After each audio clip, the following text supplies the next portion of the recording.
이스라엘은 왜 전쟁에서 벗어나지 못하는가? 1948년 한 나라가 탄생한다. 동시에 전쟁이 시작된다. 이스라엘은 세계에서 드물게 건국과 전쟁이 같은 날 시작된 국가다. 이 전쟁은 아직 끝나지 않았다. 왜 이스라엘은 태어날 때부터 지속적인 전쟁 상태에 놓였을까?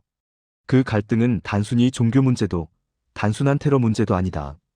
이 전쟁사는 팔레스타인, 주변 아랍국, 이란, 그리고 서방 국가들의 선택이 겹쳐 만들어진 구조적 결과다. 이스라엘의 시작은 제2차 세계대전 직후로 거슬러 올라간다. 유대인들은 유럽에서 홀로코스트라는 집단 학살을 겪었고, 전쟁 후 국제사회는 유대인 국가 건설을 하나의 해법으로 받아들였다. 영국은 오스만 제국 붕괴 이후 팔레스타인을 위임 통치하고 있었고, 1947년 유엔은 이 지역을 유대 국가와 아랍 국가로 분할하는 결의안을 채택한다. 문제는 여기서 시작된다. 유대인들은 이를 수용했지만 이미 그 땅에 살고 있던 팔레스타인 아랍인들과 주변 아랍 국가들은 이를 거부했다. 그들의 입장에서 이 분할은 외부 세력이 자신들의 땅을 나눠준 결정이었다. 1948년 이스라엘이 독립을 선언하자마자 이집트, 요르단, 시리아, 레바논 등 아랍 국가들이 군사공격에 나서며 제1차 중동전쟁이 발발한다. 이스라엘은 생존했다. 그리고 그 과정에서 유엔이 정해준 영토보다 더 넓은 지역을 차지한다. 이때 대규모 팔레스타인 난민 문제가 발생한다. 수십만 명의 팔레스타인인들이 집을 떠났고 돌아오지 못했다. 팔레스타인에게 이 시기는 나크바, 즉 대재앙으로 기억된다. 이스라엘과 팔레스타인의 관계는 이때부터 타협이 아닌 상호 불신과 적대의 역사로 굳어진다. 이후에도 전쟁은 반복된다. 1956년 수에즈 위기, 1967년 6.1 전쟁, 1973년 욤키푸르 전쟁. 특히 1967년 전쟁은 결정적이었다. 이스라엘은 단 6일 만에 동예루살렘, 서안지구, 가자지구, 골란 고원을 점령한다. 이 점령은 지금까지 이어지는 갈등의 핵심이다. 팔레스타인인들은 이 지역을 자신들의 국가가 될 땅으로 보지만 이스라엘은 안보를 이유로 군사적 통제를 유지해왔다. 이 과정에서 팔레스타인 내부에서도 변화가 일어난다. 세속민족주의 세력에서 하마스 같은 이슬람 저항 조직이 등장한다. 이스라엘은 이를 테러 문제로 본다. 팔레스타인은 저항으로 본다.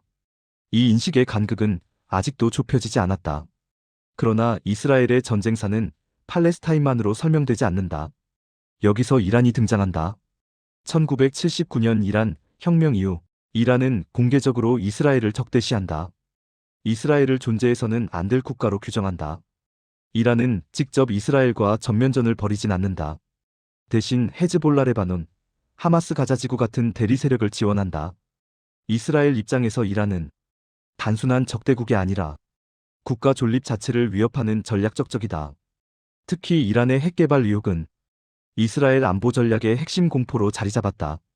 이란은 방어적 억제라 주장하고 이스라엘은 존재 위협이라 판단한다.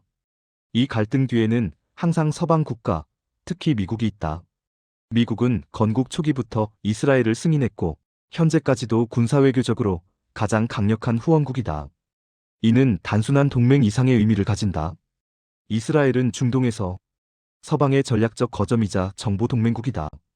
반면 이란은 미국 중심 질서에 도전하는 국가다. 그래서 이스라엘과 이란의 충돌은 지역 분쟁이자 세계 질서의 충돌이 된다. 이스라엘은 말한다. 우리는 사방이적이다. 선제 대응이 생존이다. 팔레스타인은 말한다. 우리는 국가도 군대도 없이 점령당했다. 이란은 말한다. 이스라엘은 서방이 만든 불법 국가다. 서방은 말한다. 이스라엘의 안보는 우리의 책임이다. 이 네 가지 논리는 서로 겹치지 않는다. 그래서 이스라엘의 전쟁은 어떤 한 사건으로 끝나지 않는다.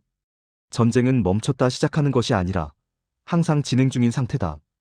이스라엘 전쟁사는 증오의 연대기가 아니다.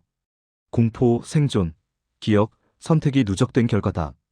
그리고 그 선택들 대부분은 폭력을 멈추기보다는 다음 전쟁을 준비해왔다. 이 전쟁은 아직 역사책의 과거형이 아니다. 지금도 현재 진행형이다. 구독, 좋아요.